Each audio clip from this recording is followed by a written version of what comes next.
Good afternoon, everyone. And before we start with the lecture today, I will quickly make or a few quick announcements. The first is I heard that very few people so far work on the exercise sheets or hand in the exercise sheets. So if you look at the exercise sheets, the questions that are being asked there, you can think of them as slightly harder versions of the questions that will be asked in the exam.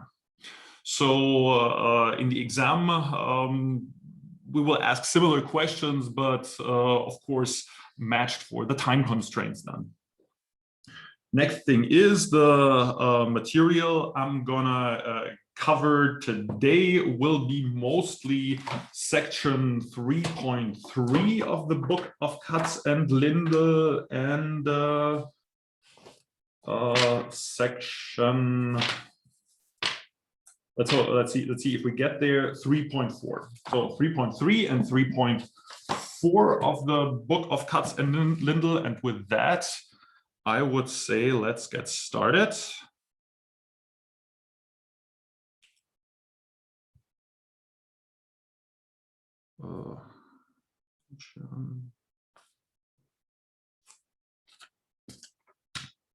Yeah. Okay. Good. Yeah. So on Tuesday we went until here. I have quickly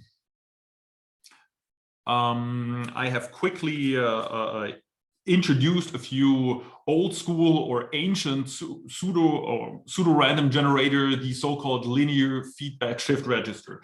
So this algorithm or this tool produces somewhat pseudo-random outputs, but not really good pseudo-random strings as we need them for cryptography. So these LSFRs or LFSRs were designed to fool certain statistical tests, namely the ones that count that plainly count numbers of zeros and ones, and those that count certain runs, where runs are sequences of zeros and ones. So this pseudo-random generator fools specific tests, but the question is what statistical tests should be fooled by cryptographic pseudo-random generators? And the answer is all of them. All efficient statistical tests should be fooled by cryptographic pseudo-random generators. And that leads us to the following definition of pseudo-random generators. And here, when we say pseudo-random generator, we mean specifically cryptographic pseudo-random generators. So a pseudo-random generator, or PRG for short, is a deterministic polynomial time algorithm, which takes as input a key k in 0, 1 to the security parameter. As you can tell, from now on, we do everything in terms of asymptotics. Everything will be indexed in terms of the security parameter.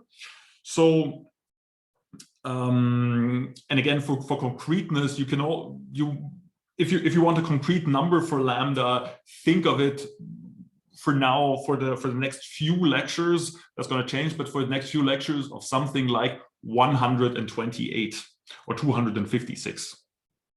Okay, so my PRG takes as input a key of length, which is a binary string of length security parameter, and outputs a longer string g of k, where the length of that string is some polynomial in lambda.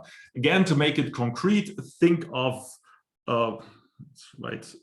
lambda, think of 128, and L, think of something like 2 to the 20, which is roughly 1 million. So it takes a really short string and expands it into something quite long.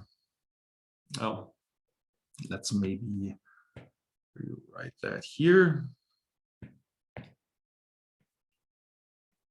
L maybe 2 to the 20. There's a question, is L strictly larger than lambda?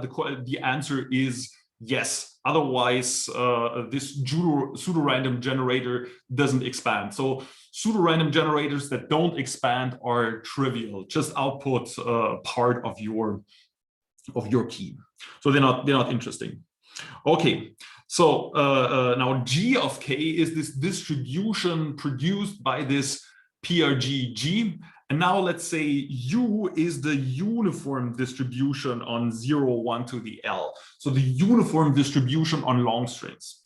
Now a distinguisher is an algorithm or a statistical test which just outputs a single bit. It says yes or no.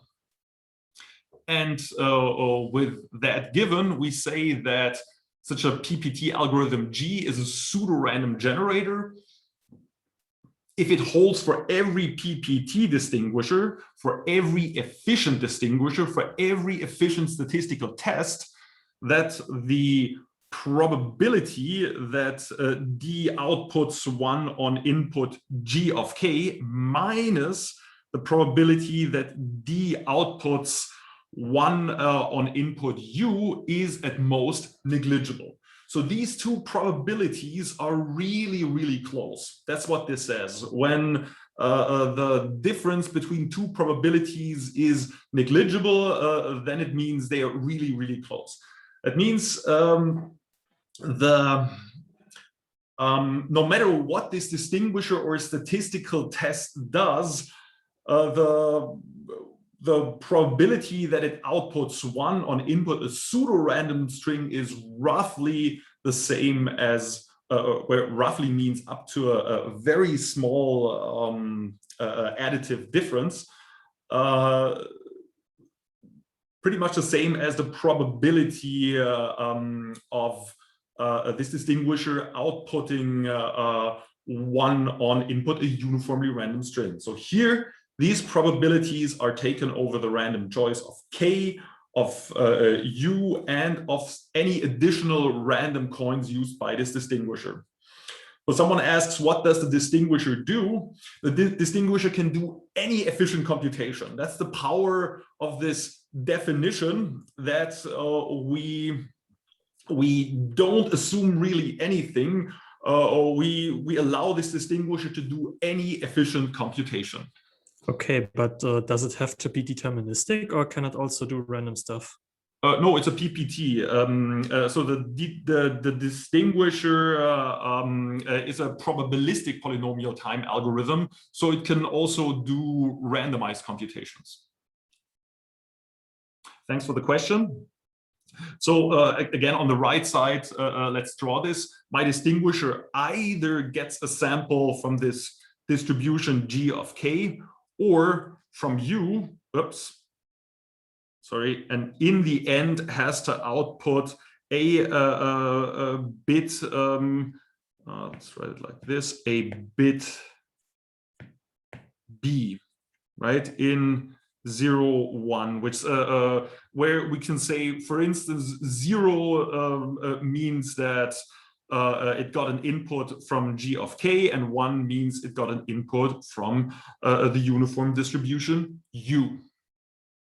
So again, to recap, pseudo-random generators should make any efficient statistical test or any efficient distinguisher think that their output is in fact perfectly uniform. Okay, good. Now, again, to visualize this, if I was to draw 0, 1 to the L as such an ellipse and just filling it with this mild red to denote that we have a uniform distribution over this domain. Here we have a distribution with support size 2 to the L. And if L is, let's say, 20, then this is, or if L is 2 to the 20, right, then this is really huge. 2 to the 1 million. This is an immense, a gigantic domain. On the other hand, a pseudo-random generator, it maps to 0, 1 to the L. So it maps into the same domain, but it's supports it can only produce as many outputs as there are different inputs, right? It takes a key that comes from 0, 1 to the lambda. That means there's at most 2 to the lambda different keys. That means you should think of the output of a pseudo-random generator to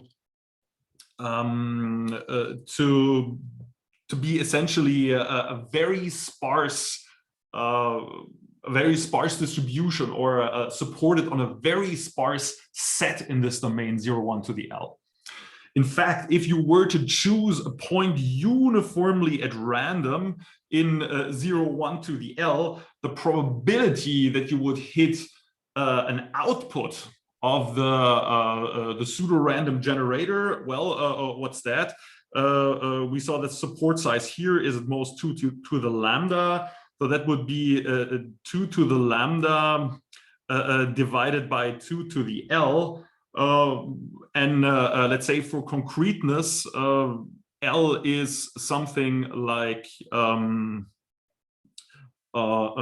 even just like 2 lambda, right?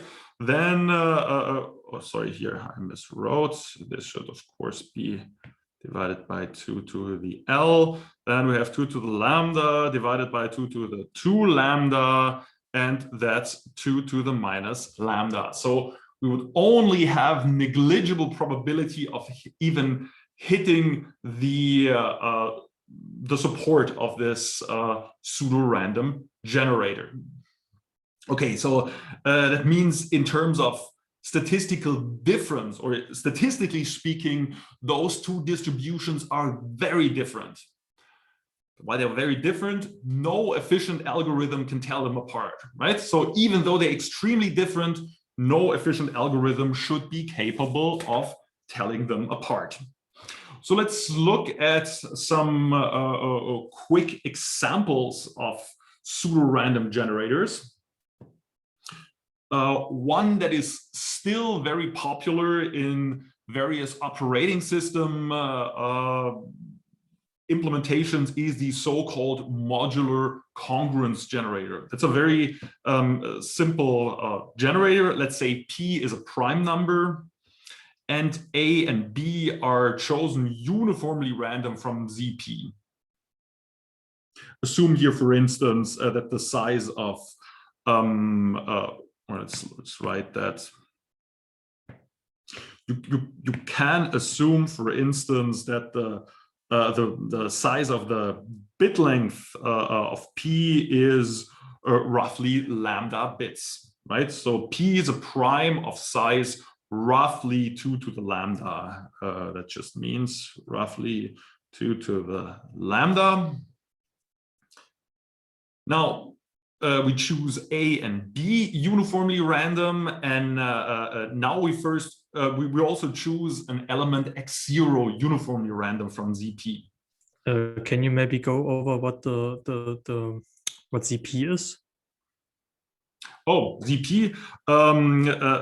ZP are integers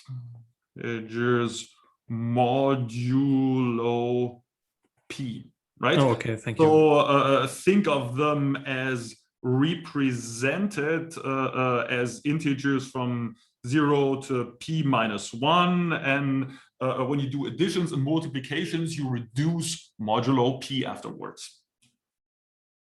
Good. And now S, or here I should better call it K, is well, it's also call it K here, consists of A, B, and X0, and that's my key K. And how do I actually expand this key K into a pseudo-random sequence? Well, what I do is I first have X0, X1, and so forth until XL. Let's say we're not putting X0 into this, but this doesn't make a big difference. And I'm computing Xi plus 1 via A times Xi plus B modulo P, right? So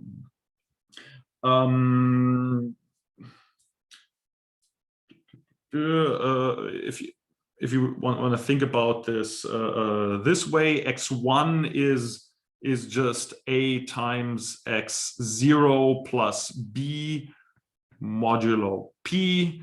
X2 is A times X1 plus B modulo P.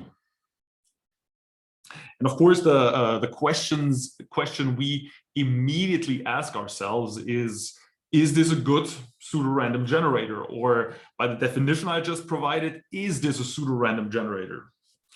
And the answer is no. Why not? Well, let's look at the following.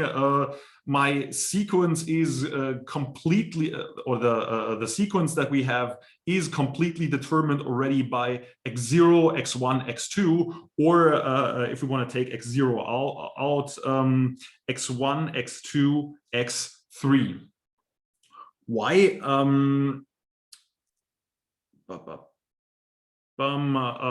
What I can do is first given X1 or given these two, for instance, these two equations here, right? Well, let's leave X0 in there. That makes, then I have to change fewer things.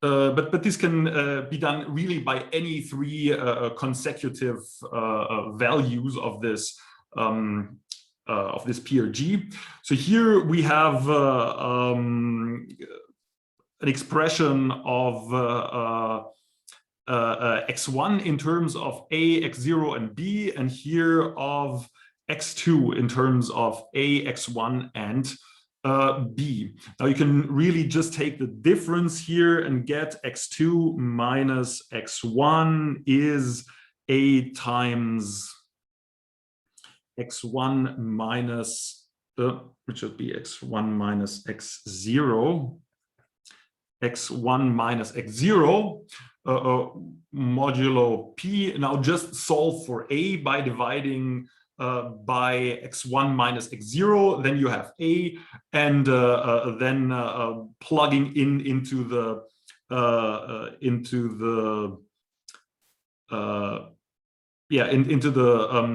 first equation, you get you can compute B from this.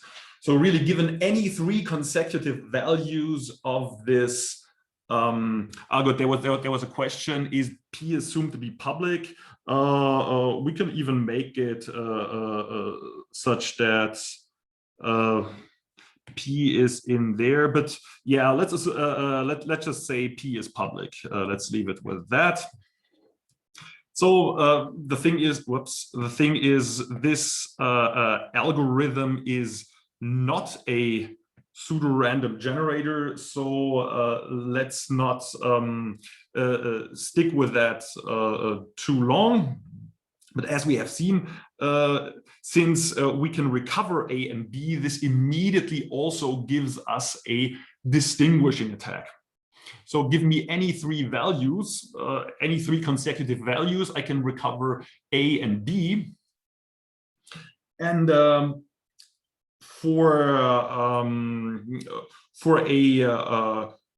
if I was to choose X1, X2, and X3 uniformly at random, such a weird correlation between them would only occur with probability P to the minus L minus 3. Do we always assume that the attacker knows the scheme of the pseudo-random generator? Yes, absolutely. Okay. I mean, we apply Kirchhoff's principle all along the way. So really, Kirchhoff's principle is, in some sense, a universal law of modern cryptography, in that the scheme will always be known to our adversaries, and we only protect or hide keys or seeds or whatever the random information that we or the secret information that we need for a scheme is. Okay, thank you. Okay, so in this this gives us a distinguisher with almost perfect distinguishing advantage. All right, let's look into something else. So the modular congruence generator, where we just take linear functions of the input, that's not a good pseudo-random generator. But what about the following, the so-called modular squares generator? So instead of iterating a linear function, why not iterate a quadratic function? So for this, let's say P and Q are two large randomly chosen primes. Again, that means P and Q are roughly of size 2 to the lambda, and let's set n to the product of P and Q. So here we now also choose us a uniformly random Z0 from Zn. And again, Zn are the integers modulo n. Now we will define us a sequence C0, C1, and so forth as follows by just setting Ci to be Ci minus 1 squared. So in modulo n. So instead of applying a linear function, what I'm doing is I'm applying a quadratic function.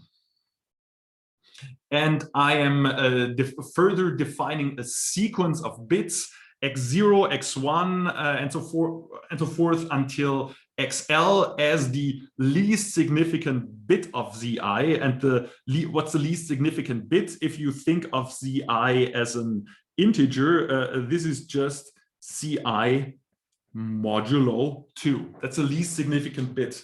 Least significant bit tells you whether Zi is even or odd. Oops.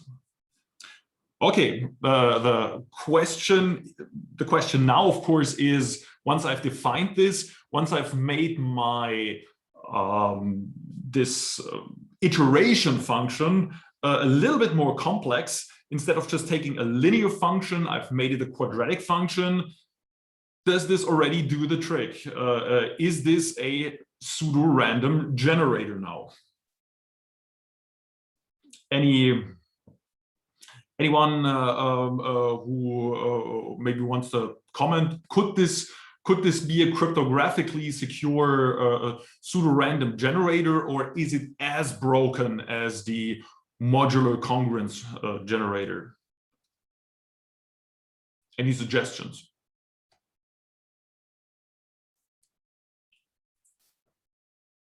No, in the sense that it's not a pseudo-random generator, or no, it's broken. Good. Someone says, isn't it completely predictable based on Z0? Good, but now our pseudo-random sequence is x0, x1 until xl. So here we have k is our n comma, let's maybe write it like that, k is ng0, and g of k is the sequence of bits x0 until xl. Right, so you only get these least significant bits. If C0 is even, this would be a problem. Why is it a problem if Z0 is even?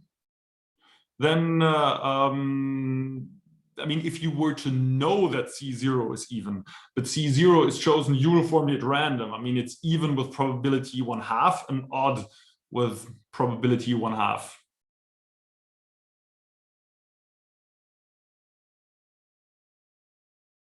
So someone says, we will generate a sequence of even numbers. No. Look at this. You're saying we have that C1 is Z0 square modulo n, right? So if C0 is an even number, then yes, C0 square is also an even number, but not when you reduce it modulo n. When you reduce it modulo n, it can be even or odd.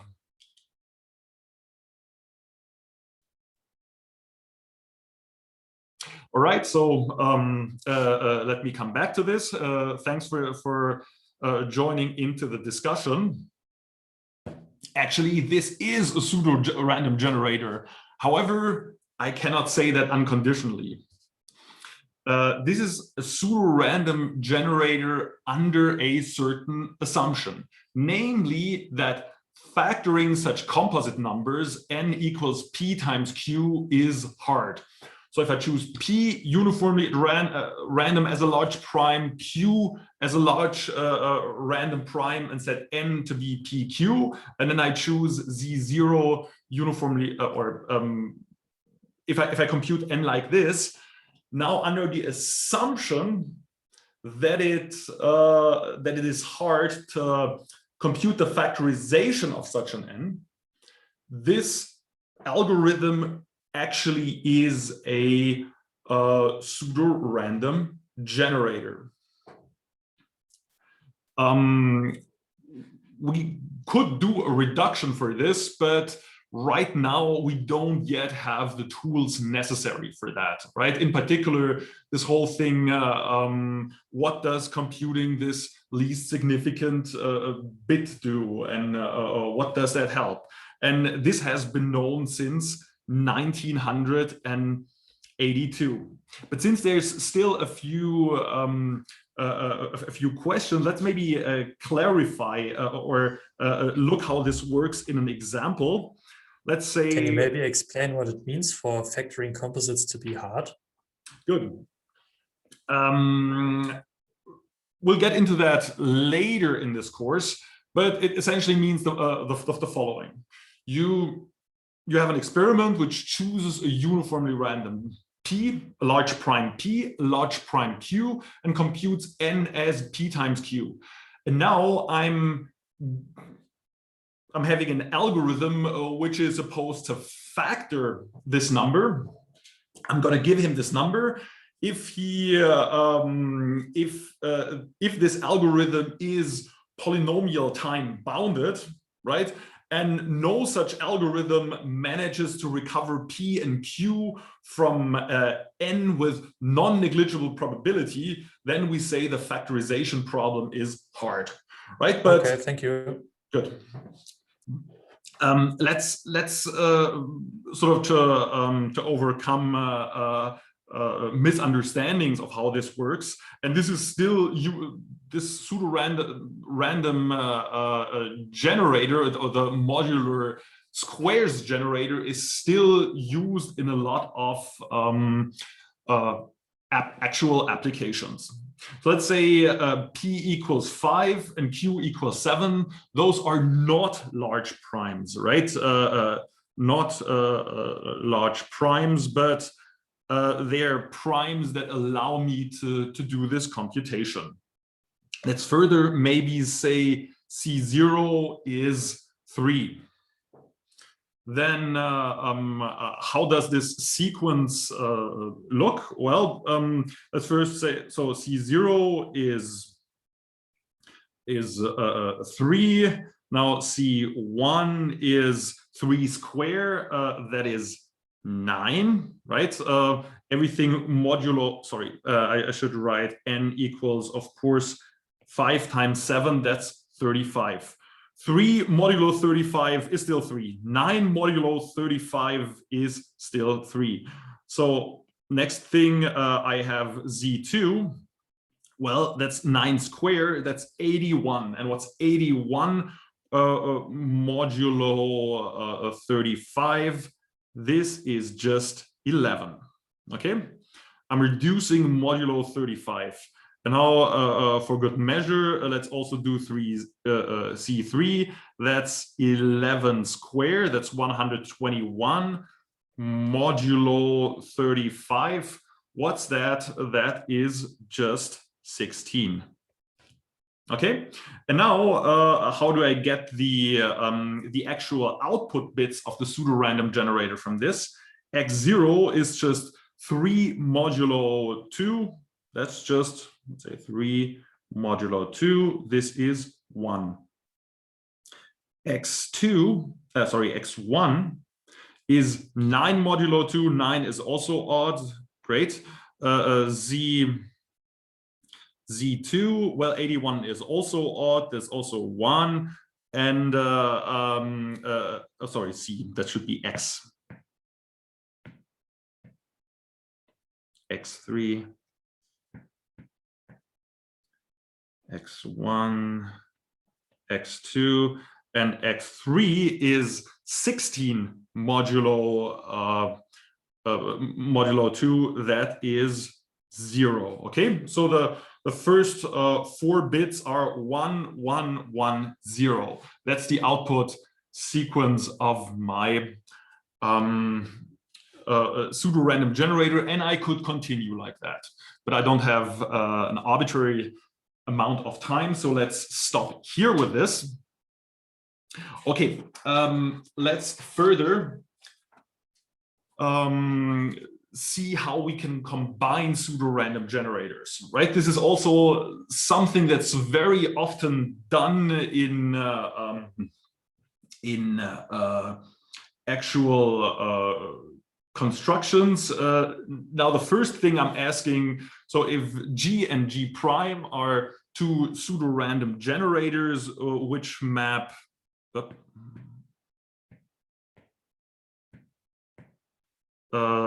sort of 0, 1 to the security parameter to 0, 1 to the L, right? Expand strings of length security parameter to strings of length L.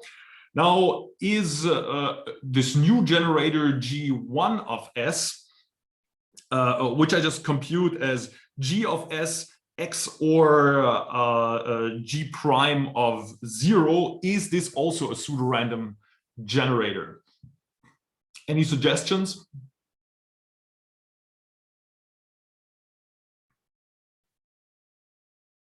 Yes, no, few more. So if yes, why is it a pseudo-random generator? If no, why is it maybe not a pseudo-random generator?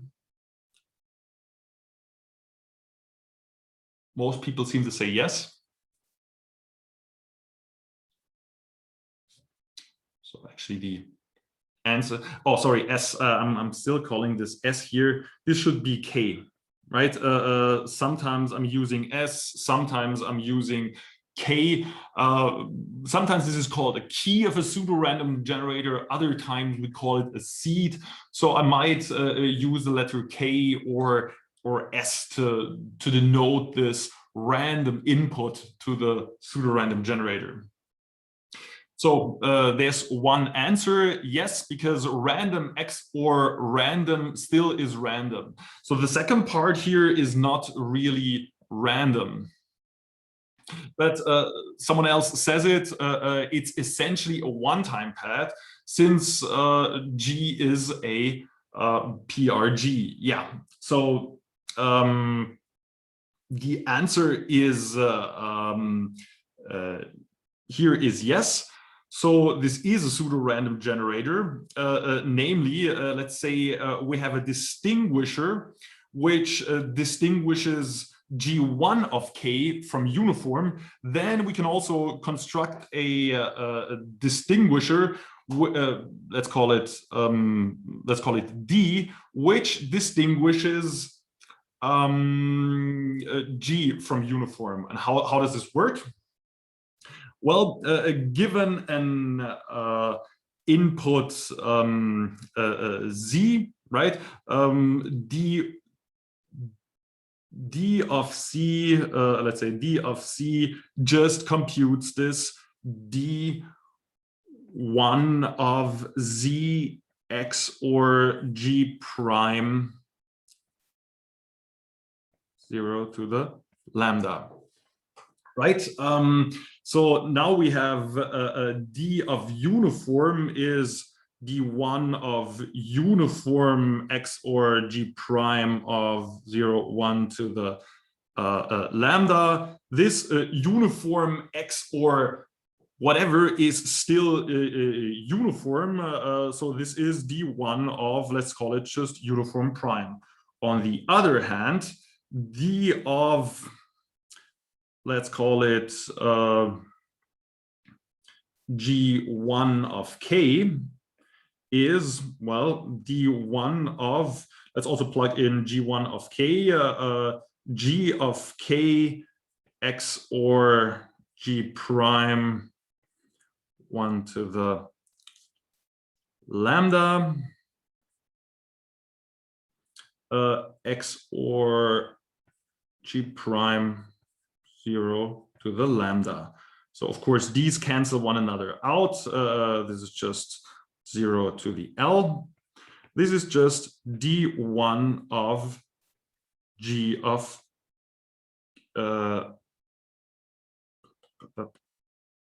yes. Sorry, I should now excuse me. Now I did a little mistake here. So D should of course not distinguish D1, but of course our shouldn't distinguish G1, but G. But it works essentially the same way, G prime of 0 to the lambda, and that's just D1 of G1 of K, right? So now we can argue, since D1 can tell apart uniform and the output of G1 of K, therefore D can also tell apart uniform and G of K. But we'll make these reductions way more concrete in the following, but maybe looking ahead already, when you have to do exercises and later in the exam, you won't have to go into a much deeper level than this. So we will develop some best practices how to argue that certain distributions are indistinguishable without having to write too much, without having to make it too formal. Okay, that is that. Now, next example, let's say G and G prime are any pseudo-random generators. And now I'm asking, what if and again, S could be K. What if I am defining my new pseudo-random generator G2 of K as G of K XOR G prime of K? Is this a pseudo-random generator? And the emphasis here is, let those be any pseudo-random generators. So I'm not really assuming anything about these. Good. Here, some people have already answered this. If G and G prime could be any pseudo-random generators, then they could in fact also be the same, right? Any doesn't exclude that they're different, but even if they're different, wouldn't make a big difference. So in that, if I choose G and G prime to be the same, then the output of G2 is always 0, and that's obviously not pseudo-random.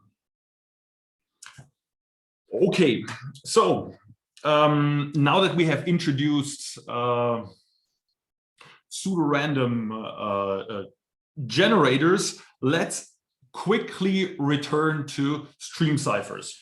Recall that we define or we construct stream ciphers as follows. We choose a uniformly random key k in 0, 1 to the lambda, output k, that's our keygen. To encrypt, we just XOR g of k, the output of the pseudorandom generator, on top of the message m, and output this as a ciphertext. So essentially, we're using g of k as a one-time pad, and therefore decryption is also just XORing g of k onto z. So stream ciphers are one-time pads, so to speak, with pseudo-random long key. We take a short key and expand it into a pseudo-random long key. Now we have the following theorem. If G is a pseudo-random generator, then keygen ENC-DEC actually fulfills this notion of insecurity that we've introduced for computationally secure ciphers. And remember, insecurity was defined, in fact, analogously to the third definition of perfect secrecy, with the difference that A, we restricted our adversary to be a PPT algorithm, and B, we required him to have to be non-negligibly better than 1/2 in guessing if message M0 or M1 is encrypted. Okay, let's quickly go into the proof. I'm going to make a bit of a detailed proof here.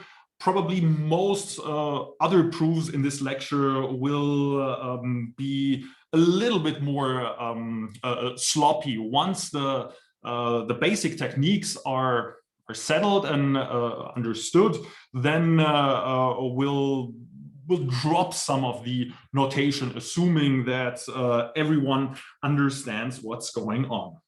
But how do we do these proofs? Well, these are, as almost always in cryptography or even in theoretical computer science, proofs by contraposition.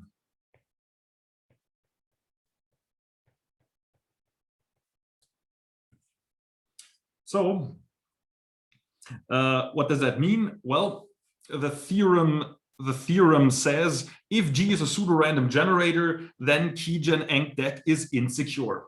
So what we're going to show is that if keygen ENC-DEC is not insecure, then G is not a pseudo-random generator. This is equivalent to the statement of the theorem. So therefore, assume keygen ENC-DEC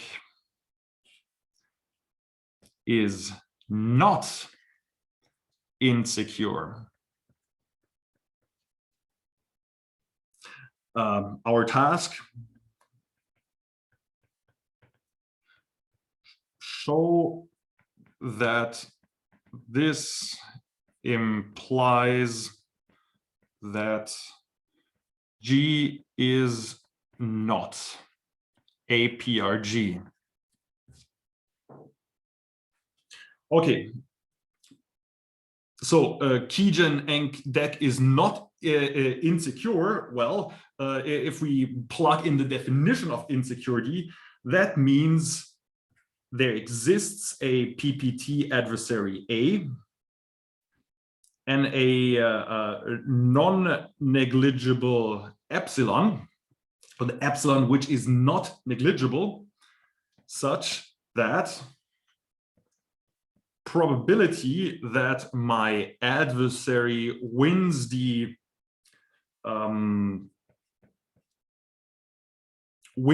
int experiment is 1/2 plus epsilon. Okay, that's what it means for a scheme to be not secure. If you were to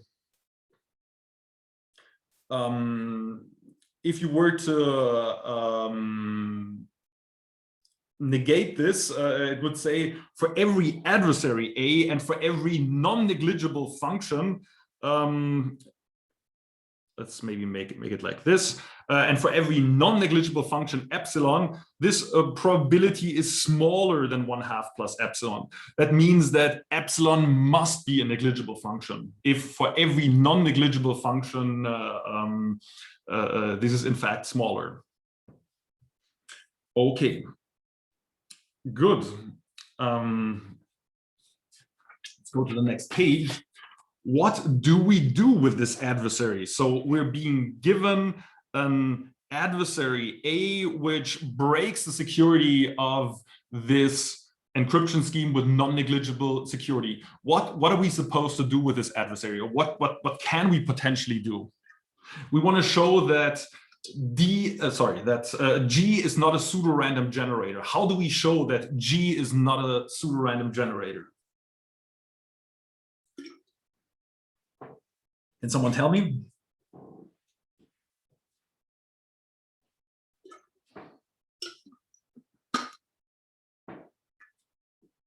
What do I have to show that G is not a pseudo-random generator?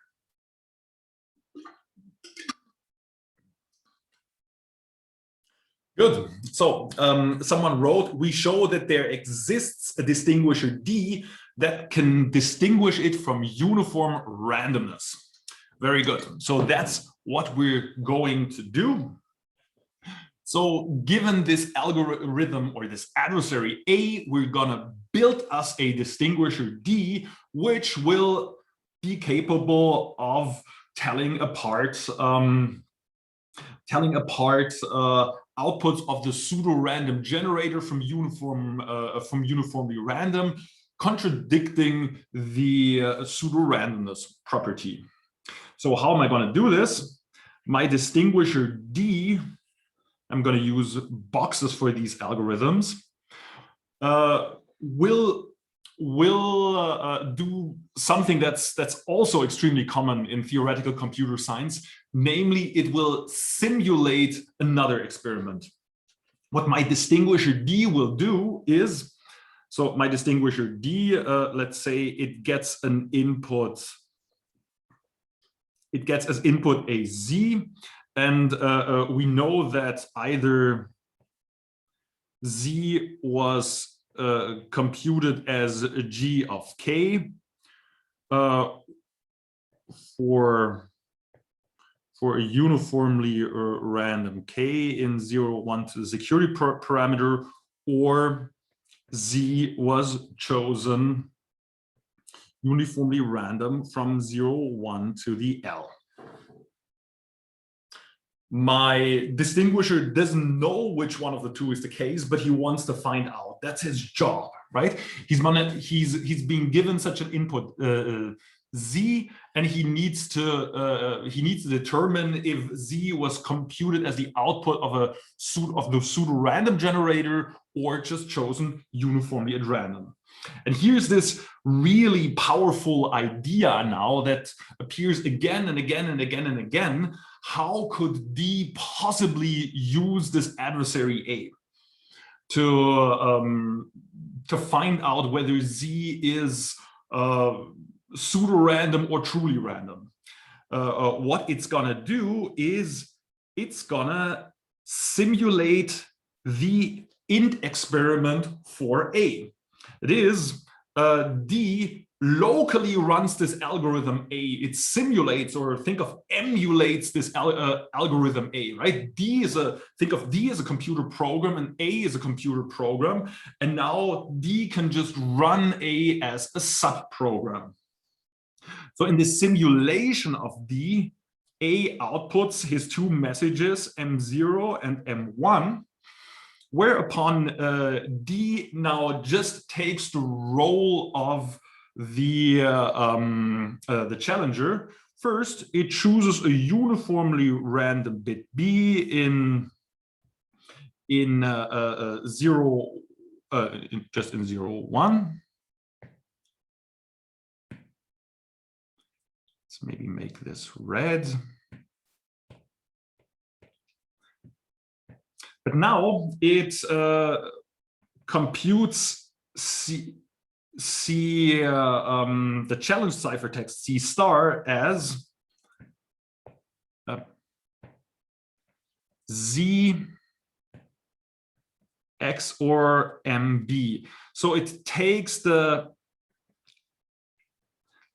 this input Z that it was given as input by its own experiment, right? So the task of D is to distinguish whether Z is random or pseudo-random, and it takes this and uses it in a simulation of the int experiment for A. Now, it gives this C star to A, and A outputs a guess B prime. And now we do the following. If B prime equals B, output 1. Let's make it a little bit smaller so that the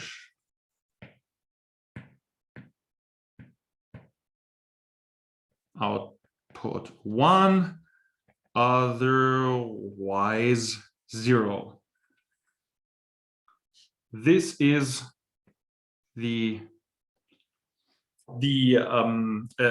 output of my distinguisher D. Okay, so really distinguisher D follows a very simple strategy. It gets as input something that's either pseudo-random or truly random, and it uses that thing to simulate the int experiment. Now, what we're going to do is we're going to analyze the behavior of D depending on two different cases. The first case will be, well, Z is chosen by G of K. The second case is Z is chosen uniformly random. So let's start maybe with the first case. Use a different color for the second case. The first case, Z is chosen from G of K. So in this case, what D does, if I look at probability D of G of K equals 1, what happens in that case is how do things look like from the perspective of the adversary if this Z is chosen via G of K? If you substitute here for this Z, G of K, what does this say then? How does this look from the perspective of this adversary A? Good. So someone writes, then from the view of this adversary or this entire experiment is actually exactly the int experiment. So in this case, D simulates the int experiment perfectly. So the output of D is the very same thing as the output of the int experiment with the adversary A, right? But now we know that A wins the int experiment with probability 1/2 plus epsilon. Let's just say this is 1/2 plus epsilon. Okay, that was case 1. What about case 2? Here, what is probability D of something uniformly random equals 1? So what happens if I replace Z with something uniformly random? So here, then in that case, right, I compute C star as something uniform XOR MB. What's that? XORing MB with something uniformly random. What's happening there? What am I doing there? I'm taking some fresh uniform randomness, and someone wrote the answer. This is the one-time pad. I'm one-time padding this message MB. And what can I conclude then? So what's the winning probability of this adversary A when I encrypt with the one-time pad? What do we know exactly? So someone wrote it 1/2, and this is really because in this case U is a one-time pad. And now let's just look at the differences of these two probabilities, right? What is a probability of D of G of K equals 1 minus probability D of U equals 1? Well, this is 1/2 plus epsilon minus 1/2. This is epsilon, and epsilon is non-negligible. So we have just established that this distinguisher here can now tell apart strings produced by G from uniformly random strings with non-negligible advantage epsilon. And thus we're done. That because that means that G is not a pseudo-random generator. And now you've really sort of seen the basal example of a security proof by reduction in cryptography. What we're doing is we're having a somewhat more complex scheme here, an encryption scheme, and we're showing if this scheme is insecure, then also an ingredient that I use to build this scheme, namely here the pseudo-random generator, must be insecure. That's the sort of prototype for a cryptographic proof by reduction. Whoops. And let's quickly summarize. We've seen earlier or in the last part of this lecture, perfect security or perfect secrecy is both an overkill and insufficient. An overkill because there are no unbounded adversaries in the world, and insufficient because it doesn't potentially doesn't protect integrity of messages. This led us to the notion, this overkill aspect led us to the notion of computational security, where we only consider adversaries with realistic resources. That means efficient adversaries that run in polynomial time, and we only require their advantage to be small rather than their winning probability in this int experiment to be exactly 1/2.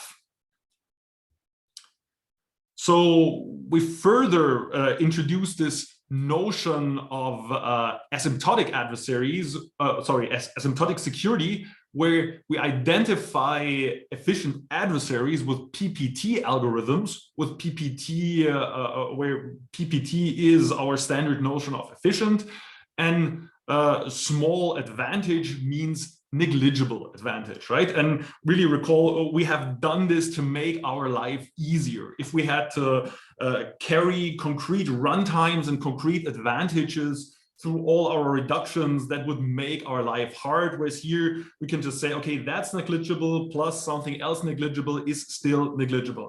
So all this asymptotic business is here to make our life easier, not harder, right? So first getting a hang of it might be a slight slope, but once you got the hang of it, you see that this notion of asymptotic security makes our life easier.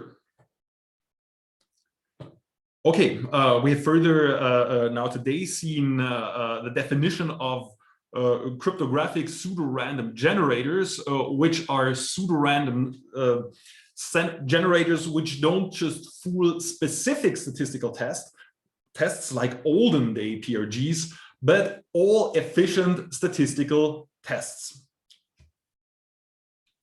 Now, pseudorandom generators, to be useful, they generate distributions that are far from uniform, but at the same time cannot be distinguished from uniform by any efficient algorithm. And finally, we've seen that pseudorandom generators, cryptographic pseudorandom generators, are sort of the component that we were missing to build secure stream ciphers. If I instantiate this expansion function in stream ciphers with a PRG, I will get an insecure stream cipher, an insecure encryption scheme. All right, so that is that. Let's keep the notes here and let's quickly jump to the next lecture. Good. The title of this lecture is called Chosen Plaintext Security. So recall we have started with perfect secrecy, one-time pads, and we have seen that that's not really a realistic encryption scheme because we need to consume vast amounts of key material.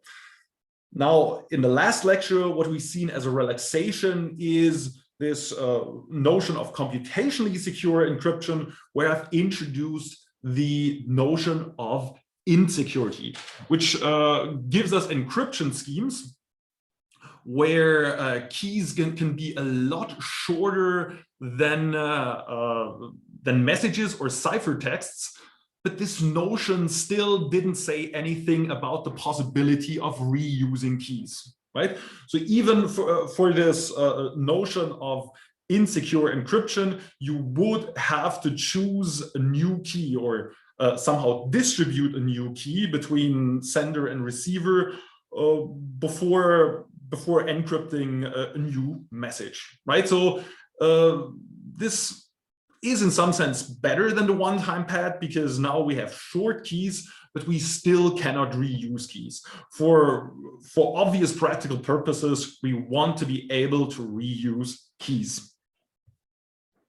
So, good.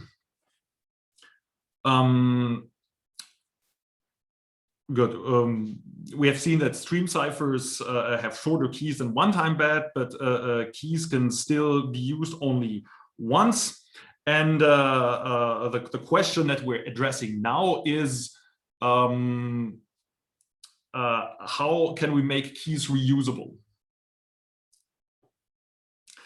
The first aspect that we need to get into here is how can we model this in a new security definition. So you recall the definition of insecurity there. The adversary really just gets to see a single ciphertext. But when we want to reuse a key, the adversary will get to see several ciphertexts, which are encrypted under the same key, right? When we have a scenario of key reuse, the adversary will see many encryptions under the same key.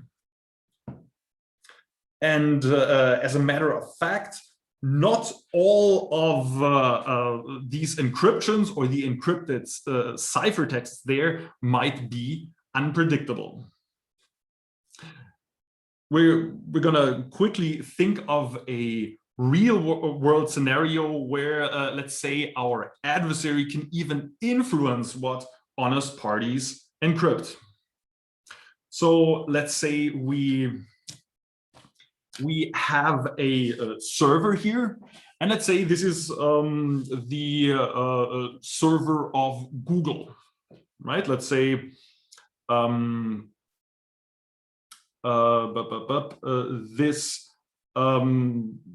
this server somehow talks to a database, and the channel between these two servers, right? The front end server of Google, let's call this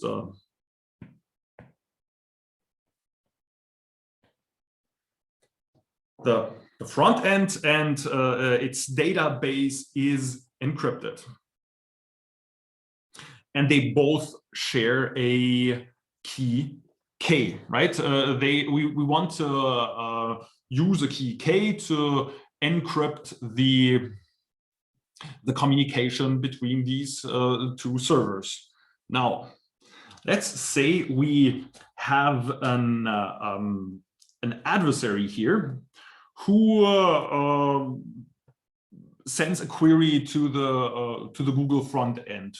In this case, it sends a search query like Mother's Day gift ideas. This message is gonna be sent to the front end, right? The front end will now use the key K to encrypt the query M and send it to the database. Now, let's say our adversary somehow managed to tap into monitor this connection. Let's say that the data center is in the front end server is in Germany. The data center is, say, in Iceland or wherever. So there's a long distance between them, and somehow my adversary manages to monitor the communication that's going on. So he sends the message M, and then he sees that the front end server sends this ciphertext NKM to the database. All right.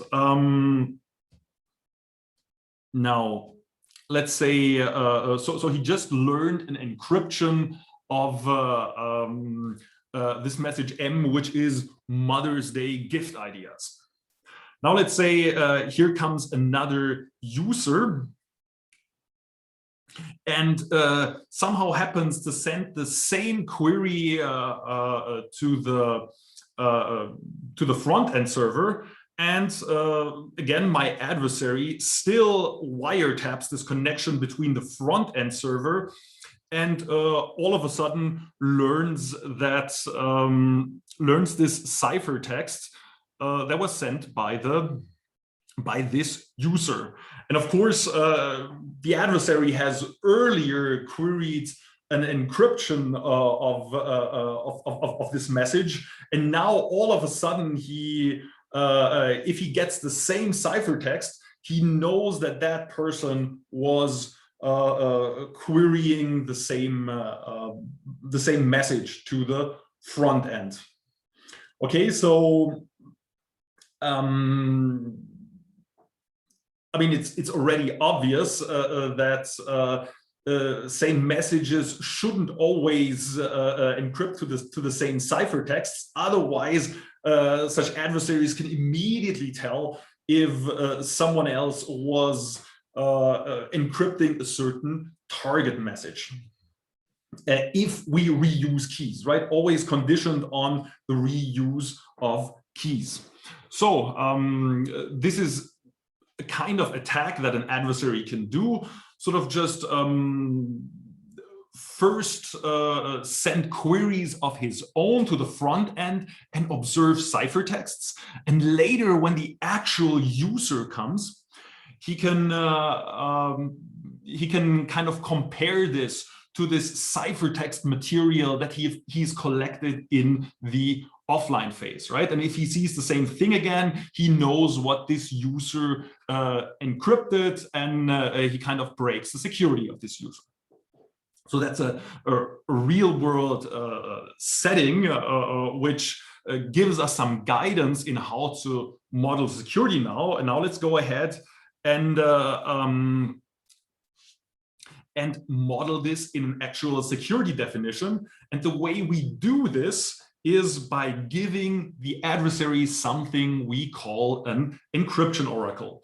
So the adversary will have access to a box just like the Google front end here, that will allow him to produce encryptions of any message of his choice. He still doesn't have the key, right? But he has access to some machine which has access to the key and can produce ciphertext. So this machine behaves honestly, but the adversary will get to see ciphertexts. So there's a question. Couldn't it have been another message that was encrypted to the same ciphertext, or is the probability too low for that? Okay, good. Someone already answered that. So let's cast this setting into a new security notion. And that's something I'm going to call the int CPA experiment. An int CPA stands for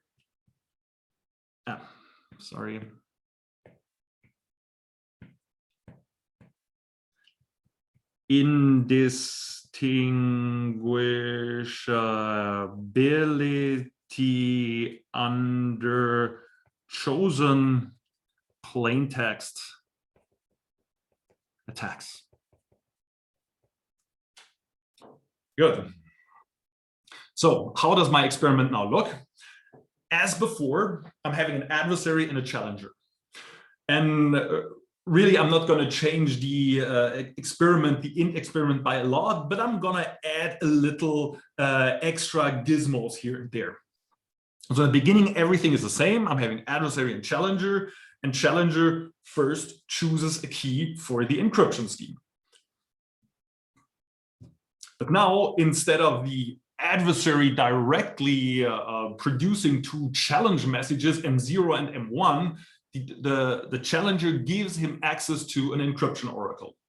So think the adversary can send messages M to the challenger, and the challenger will encrypt them for him, giving him back encryptions C of the message M.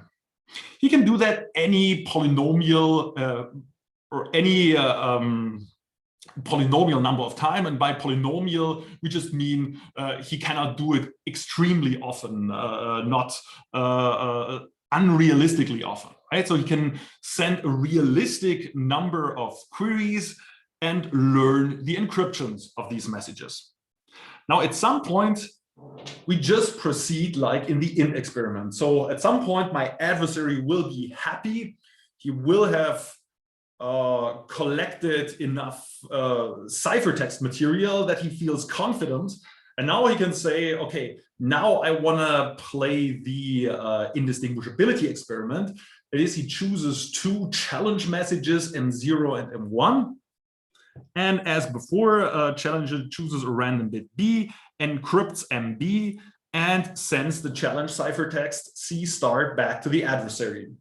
Now we might continue by saying, okay, let's now the adversary needs to guess, but we're liberal with the adversary, right? We're giving him some slack and say, you know, before you have to produce your guess, you can start playing again with the encryption oracle, right? So he can query the encryption oracle before choosing the challenge messages, and he can again use the encryption oracle after seeing the challenge ciphertext. Since we want to model a pretty powerful adversary, right? In a real world setting, you couldn't.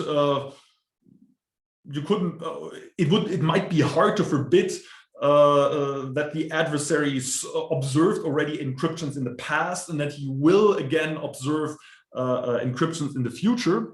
But at some point, after querying the encryption oracle in the second phase, he now has to produce his guess. And as before, we say he wins if he guesses correctly, and otherwise he loses. And now we call the output of this experiment int CPA of lambda. I'm almost done. I'm gonna stop on this slide. There will be a test today. So someone is asking, no quiz test today. There will be a test, and it's gonna open in 5 minutes. Okay, but I'm gonna finish on this slide now. we say an encryption scheme, keygen-eng-dec, is in CPA secure if it holds for every PPT adversary A, same as in the int. Int experiment, there exists a negligible function nu, such that for all security parameters, the probability that A wins the int CPA experiment is at most 1/2 plus nu, or is at most negligibly better than 1/2. Okay, good. I'm gonna leave it with that for today. I see there's still a question. Does this mean M can also be M0 and M1? Precisely. So your correction, your observation is already was preemptively noted on the following slides. In CPA, secure encryption schemes cannot be deterministic, right? But we're going into that in the next lecture. So today we're just doing the quick test. You will have 20 minutes time. Let me maybe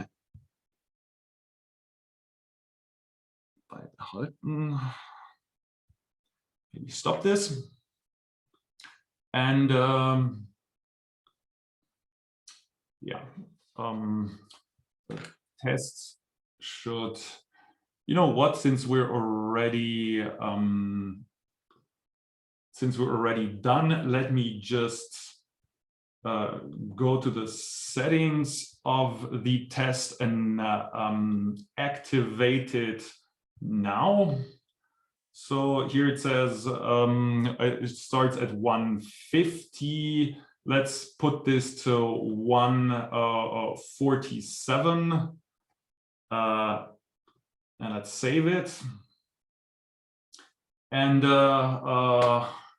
yes, you can start within the next minute. Really, just a quick small test to see if you followed the material in the last, actually just 2 lectures. And yes, I'll still be staying here in case we again have any technical problems. We can still see if someone has problems with the Moodle server. You should now be able to start a quick test. Again, it's just 6 questions. But I think I will stop the recording of the lecture now. Thanks and see you next Tuesday.